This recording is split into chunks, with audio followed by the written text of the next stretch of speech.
There's a great Mary saying. I used to know what it was in Mary, but I forget it. It's 150 meters. Yeah, it's not the place of the creamery to speak of its own sweetness.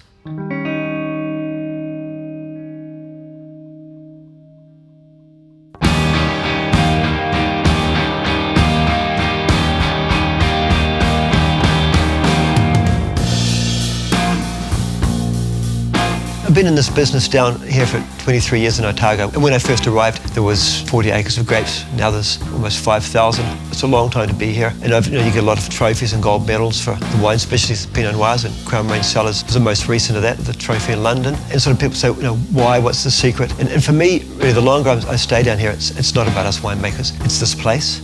You take care of your vineyard, and it gives you grapes that make wines like that. So the wines, people sort of kind of think of them as a reflection of the winemaker.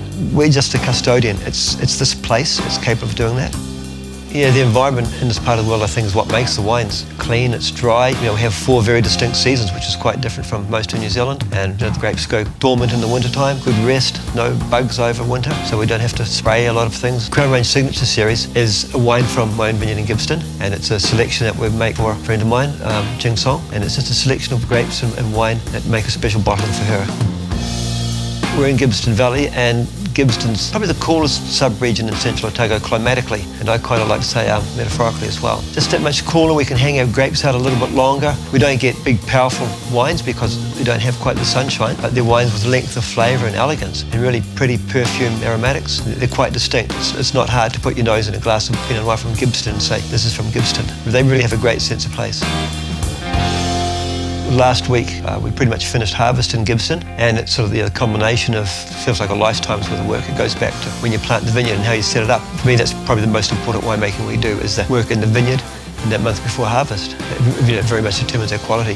So we spend a lot of time taking leaves off to let light in, removing green berries and green bunches, so that what's left on the vine is only the very best.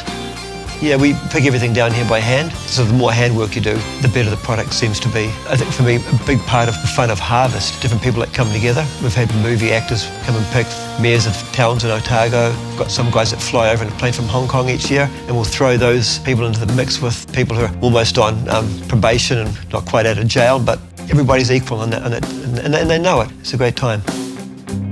Sometimes people just ask, you've been making wine for 36 years, isn't it time to find another skill or to do something else? But there's always another challenge, and you fine-tune your winemaking. It's just like playing in a big sandpit. So there's always things to learn. It can never stop. And the vines, they do their part by getting older, and older vines give you, their roots are deeper, they give you better grapes every year as well. So they're doing your part. If you plant a vineyard, you can't just walk away from it. It's there for you every year, you better be there for it. To see people enjoy the product we make, it gives us a great deal of pleasure. And when you see your bottle of wine, rather, on their table and they're laughing and having fun, yeah, that's the purpose. We've achieved what we wanted to achieve.